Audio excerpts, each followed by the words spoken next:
ನಮಸ್ತೆ ಎಲ್ಲರಿಗೂ. Lucky life ಟಿಪ್ಸ್ಗೆ ನಿಮಗೆಲ್ಲರಿಗೂ ಸ್ವಾಗತ. ಈ ಶುಕ್ರ ಅಂದರೆ ಶುಕ್ರ ಎರಡನೇ ಅಂತ್ಯದ ಮಂಗಳಕರ ಗ್ರಹ ಅಂತ ನಾವೆಲ್ಲ ಕರಿತೀವಿ. ಈ ಗ್ರಹವು ವಿಶ್ವದಲ್ಲಿ ವಾಸಿಸುವ ಎಲ್ಲ ಜೀವಿಗಳಿಗೆ ಯಾವಾಗಲೂ ಈ ದಯೆ ಅನ್ನೋದು ತೋರುವುದು. ಮತ್ತು ಈ ನವಗ್ರಹಗಳಲ್ಲಿ ಒಂದಾದ ಶುಕ್ರನನ್ನು ಅದೃಷ್ಟದ ಗ್ರಹ ಎಂದು ಕರಿತೀವಿ. ಈ ಜನ್ಮ ಕುಂಡಲಿಯಲ್ಲಿನ ಈ ಪ್ರೇಮ ಸಂಬಂಧಗಳ ಲೆಕ್ಕಾಚಾರ ಮಾಡುವಾಗ ಈ ಗ್ರಹ ಪರಿಗಣನೆಗೆ ತೆಗೆದುಕೊಳ್ತೀವಿ. ಈ ಶುಕ್ರ ಸಂಚಾರ ಅಂದರೆ ಪ್ರಾಮುಖ್ಯತೆ ಏನಪ್ಪ ಅಂದರೆ ಈ ಜ್ಯೋತಿಷ್ಯದಲ್ಲಿ ಪ್ರಾಮುಖ್ಯತೆ ತುಂಬಾ ಪಡೆದಿದೆ. ಶುಕ್ರವು ಆನಂದ ಮತ್ತು ಸೌಂದರ್ಯದ ಆಕರ್ಷಣೀಯ ಗ್ರಹ. ಈ ವೈದಿಕ ಜ್ಯೋತಿಷ್ಯ ಶಾಸ್ತ್ರದ ಪ್ರಕಾರ ಯಾವುದೇ ವ್ಯಕ್ತಿಯು ತನ್ನ ಜಾತಕದಲ್ಲಿ ಶುಕ್ರನ ಬಲವಾದ ಸ್ಥಾನವನ್ನು ಹೊಂದಿದ್ದಾರೆ ಅವನ ಅಥವಾ ಅವಳ ಜೀವನದಲ್ಲಿ ಎಲ್ಲ ರೀತಿಯ ಐಷಾರಾಮಿ ಮತ್ತು ಭೌತಿಕ ವಸ್ತುಗಳ ಸಂತೋಷವನ್ನು ಅನುಭವಿಸುತ್ತಾನೆ ಮತ್ತು ಅದನ್ನು ಕೂಡ ಪಡೆಯುತ್ತಾನೆ. ಜಾತಕದಲ್ಲಿ ಶುಕ್ರನ ದುರ್ಬಲ ಸ್ಥಾನವು ಪ್ರೇಮ ಸಂಬಂಧಗಳಲ್ಲಿ ವೈಫಲ್ಯ, ವೈವಾಹಿಕ ಜೀವನದಲ್ಲಿ ಅಪಶ್ರುತಿ, ಈ ಕಣ್ಣುಗಳಿಗೆ ಸಂಬಂಧಿಸಿದ ಸಮಸ್ಯೆಗಳನ್ನು ಮಾತ್ರ ನೀಡುತ್ತೆ. ಅಂದರೆ ಇಲ್ಲಿ ಶುಕ್ರ ಗ್ರಹವು ಇದೇ ವರ್ಷ 2025 ಅಕ್ಟೋಬರ್ ತಿಂಗಳಿನ 9ನೇ ತಾರೀಕಿನಿಂದ ದಿನ ಅಂದರೆ ಬೆಳಿಗ್ಗೆ 10:38 ಕನ್ಯಾ ರಾಶಿಯನ್ನು ಪ್ರವೇಶಿಸಲಿದೆ. ಶುಕ್ರನು ಈ ನವೆಂಬರ್ ತಿಂಗಳಿನ 2ನೇ ತಾರೀಕಿನವರೆಗೆ ಕನ್ಯಾ ರಾಶಿಯಲ್ಲಿ ಇರ್ತಾನೆ.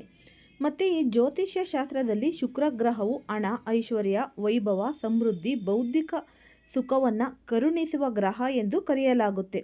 ಯಾಕೆ ಅಂದರೆ ಯಾವಾಗಲೂ ಈ ಶುಕ್ರ ಗ್ರಹವು ತನ್ನ ಚಲನೆಯನ್ನು ಬದಲಾಯಿಸ್ತಾನೇ ಇರುತ್ತೆ. ಇದರ ಪ್ರಭಾವ ಎಲ್ಲ 12 ರಾಶಿಗೆ ಸೇರಿದ ಜನರ ಮೇಲೆ ಒಂದಲ್ಲ ಒಂದು ರೀತಿ ನಾವು ನೋಡಬಹುದು. ಈ ಶುಕ್ರ ಗ್ರಹ ಪ್ರತಿ 23ರಿಂದ 27 ದಿನಗಳಿಗೆ ಒಮ್ಮೆ ತನ್ನ ಸಂಚಾರವನ್ನು ಬದಲಾಯಿಸುತ್ತೆ.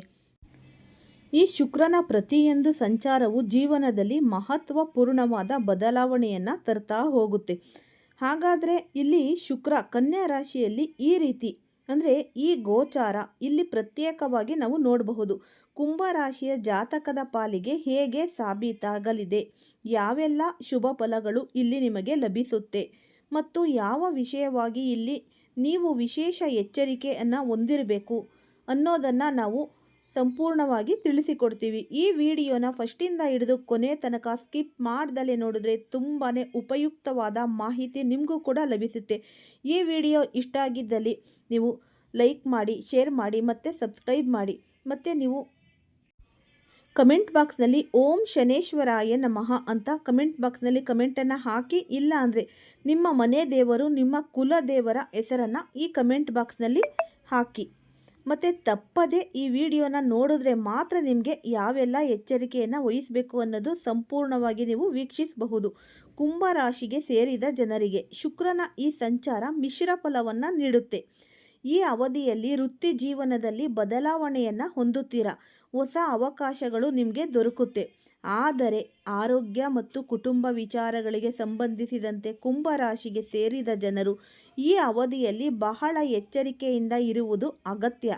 ಮನೆಯ ಶುಚಿತ್ವ ಹಾಗೂ ನಿಯಮಿತ ಧಾನ್ಯದಿಂದಾಗಿ ಹೆಚ್ಚಿನ ಪ್ರಯೋಜನ ಅನ್ನೋದು ನೀವು ಪಡಿತೀರಾ. ಕುಂಭ ರಾಶಿಯವರಿಗೆ ಶುಕ್ರನು ನಿಮ್ಮ ಜಾತಕದಲ್ಲಿ 4ನೇ ಮತ್ತು ಅದೃಷ್ಟ ಮನೆಯ ಅಧಿಪತಿಯಾಗಿದ್ದು ನಿಮ್ಮ 8ನೇ ಮನೆಗೆ ಹೋಗ್ತಿದ್ದಾನೆ. ಅಂದರೆ ಸರಿ 8ನೇ ಮನೆಯಲ್ಲಿ ಶುಕ್ರ ಸಂಚಾರ ಉತ್ತಮ ಫಲಿತಾಂಶ ನೀಡುತ್ತೆ. 8ನೇ ಮನೆಯಲ್ಲಿ ಶುಕ್ರನ ಸಂಚಾರವು ತೊಂದರೆಗಳಿಂದ ಪರಿಹಾರವನ್ನು ತರುತ್ತೆ.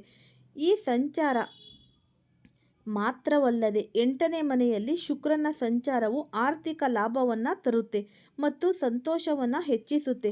ಆದರೆ 4ನೇ ಮನೆಯ ಅಧಿಪತಿಯು ದುರ್ಬಲಗೊಂಡು 8ನೇ ಮನೆಗೆ ಹೋಗುವುದರಿಂದ ನೀವು ಮನೆಗೆ ಸಂಬಂಧಿಸಿದ ವಿಷಯಗಳಲ್ಲಿ ಬಹಳ ಎಚ್ಚರಿಕೆಯಿಂದ ಜಾಗರೂಕರಾಗಿ ಇರಬೇಕಾಗುತ್ತೆ. ಕನ್ಯಾ ರಾಶಿಯಲ್ಲಿ ಶುಕ್ರ ಸಂಚಾರದ ಸಮಯದಲ್ಲಿ ನೀವು ಗಾಯಗಳನ್ನು ತಪ್ಪಿಸಲು ಎಚ್ಚರಿಕೆಯಿಂದ ಚಾಲನೆ ಮಾಡಬೇಕು. ಮತ್ತು ಅದೃಷ್ಟ ಮನೆಯ ಅಧಿಪತಿ ದುರ್ಬಲಗೊಳ್ಳುತ್ತಿರುವುದರಿಂದ ವಾಹನ ಸುರಕ್ಷಿತವಾಗಿ ಉಳಿಯುತ್ತೆ. ಅಂತಹ ಪರಿಸ್ಥಿತಿಯಲ್ಲಿ ಈ ಸಮಯದಲ್ಲಿ ಅದೃಷ್ಟದ ಬೆಂಬಲ ಅನ್ನೋದು ನಿಮಗೆ ಸಿಗಲ್ಲ. ಆದ್ದರಿಂದ ನೀವು ಒಳ್ಳೆಯ ಕಾರ್ಯಗಳನ್ನು ಮಾಡಬೇಕಾಗುತ್ತೆ. ಅಂತಹ ಪ್ರಯತ್ನಗಳನ್ನು ಮಾಡುವ ಮೂಲಕ ನೀವು ಫಲಿತಾಂಶಗಳನ್ನು ಸಮತೋಲನಗೊಳಿಸಲು ಮತ್ತು ಅವುಗಳನ್ನು ನಿಮ್ಮ ಪರವಾಗಿ ಮಾಡಲು ಸಾಧ್ಯವಾಗುತ್ತೆ. ಇನ್ನು ನಾವು ಕೊನೆಯದಾಗಿ ಈ ದಿನಗಳನ್ನು ಮಾಡಿಕೊಳ್ಳಬೇಕಾದ ಉಪಾಯಗಳ ಬಗ್ಗೆ ನೋಡೋದಾದರೆ, ಈ ದೇವಸ್ಥಾನಕ್ಕೆ ನಿಯಮಿತವಾಗಿ ಭೇಟಿ ನೀಡಿ ಮತ್ತು ಈ ದೇವರಿಗೆ ನಮಸ್ಕರಿಸಿ.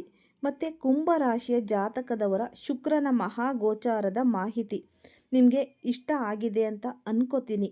ಆದಷ್ಟು ನೀವು ಈ ಶನಿ ದೇವರನ್ನು ನೀವು ಶನಿ ಭಗವಾನರ ದೇವಸ್ಥಾನಕ್ಕೆ ಹೋಗಿ ಎಳ್ಳು ಬತ್ತಿಗಳನ್ನು ಹಚ್ಚಿ ತೈಲಾಭಿಷೇಕವನ್ನು ಮಾಡಿಸೋದ್ರಿಂದ ನಿಮಗೆ ಎಲ್ಲ ಸಂಕಷ್ಟಗಳಿಂದ ನೀವು ದೂರ ಆಗಬಹುದು. ಮನೆ ಕಟ್ಟುವಂತಹವರಿಗೆ ಶುಭ ಸೂಚನೆ ರಾಶಿಯಲ್ಲಿ ಇರತಕ್ಕಂತಹ ರಾಹು ಭಗವಾನರು ನಿಮಗೆ ತುಂಬಾ ರಿಸ್ಕ್ ಅನ್ನೋದು ಕೊಟ್ಟೇ ಬಿಡ್ತಾರೆ. ಒಂದೊಂದು ಸತಿ ಸಡನ್ನಾಗಿ ನಿಮ್ಮನ್ನು ಪ್ರೇರೇಪಿಸಿ ಬಿಡ್ತಾರೆ. ಮತ್ತು ಇನ್ನೊಂದು ಸತಿ ಸ್ವಲ್ಪ ಅಪಜಯ ಆಗಿದ್ರೆ ನಿಮ್ಮನ್ನು ಡೌಟ್ ಅನ್ನೋದು ಇದ್ದೇ ಇರುತ್ತೆ.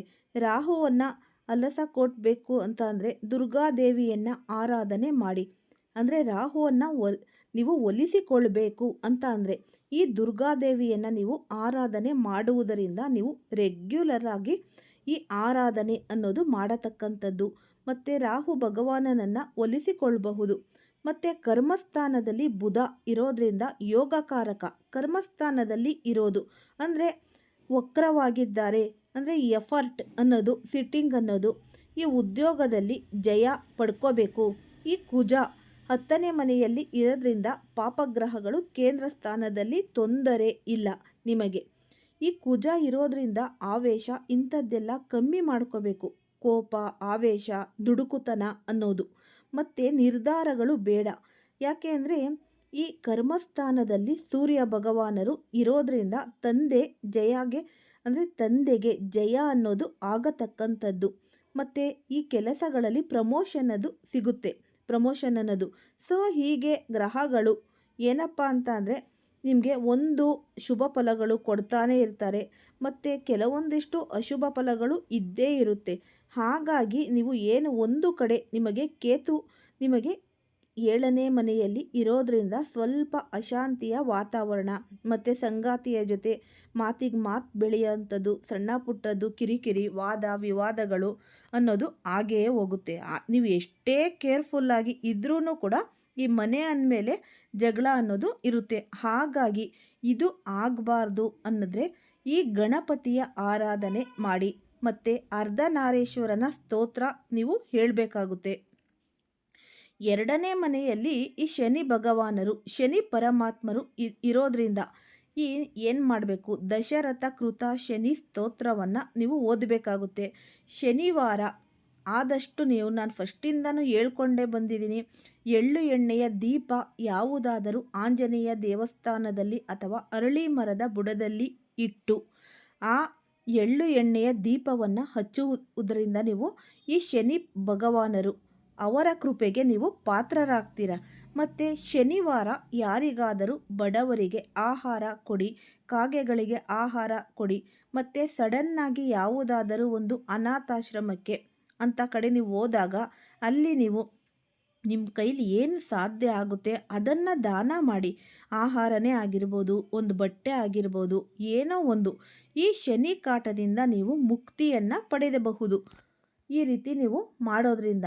ಮತ್ತು ನಿಮಗೆ 6ನೇ ಮನೆಯಲ್ಲಿ ಇರತಕ್ಕಂತಹ ಗುರು ಸ್ವಲ್ಪ ಅಸಿಡಿಟಿ ಅನ್ನೋದು, ಗ್ಯಾಸ್ಟ್ರಿಕ್ ಅನ್ನೋದು ಪ್ರಾಬ್ಲಮ್ ಅನ್ನೋದು ಹೊಟ್ಟೆಗೆ ಸಂಬಂಧಿಸಿದ್ದು, ಅಜೀರ್ಣ, ಅಲರ್ಜಿ ಅಂತಹದರ ಬಗ್ಗೆ ಸ್ವಲ್ಪ ಗಮನ ಕೊಡಬೇಕಾಗುತ್ತೆ.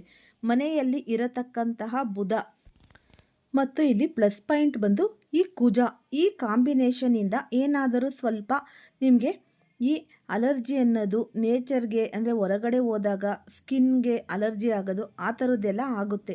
ಆದಷ್ಟು ಎಚ್ಚರಿಕೆಯಿಂದ ಇರಿ. ಮತ್ತು ನೆಗಡಿ ಆಗೋದು, ಸ್ವಲ್ಪ ತಲೆನೋವು ಬರೋ ಚಾನ್ಸಸ್ ಇರುತ್ತೆ. ಆದಷ್ಟು ಸ್ವಲ್ಪ ಜಾಗ್ರತೆಯಿಂದ ಇರಿ.